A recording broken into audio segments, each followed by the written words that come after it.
It doesn't force mucus up. It soothes the tissue. It relaxes the tension, moistens the dryness, and allows the body to kind of move the mucus on its own terms.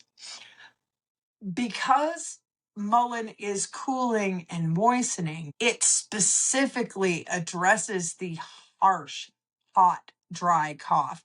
That cough that makes your throat feel like sandpaper. The one that keeps you up at night because your airways are irritated and tight. That is where Mullein shines. Specific conditions would be dry, harsh coughs, bronchitis with tissue irritation, upper respiratory dryness and congestion. If you liked this video, watch the full video on my channel. Link is in the description.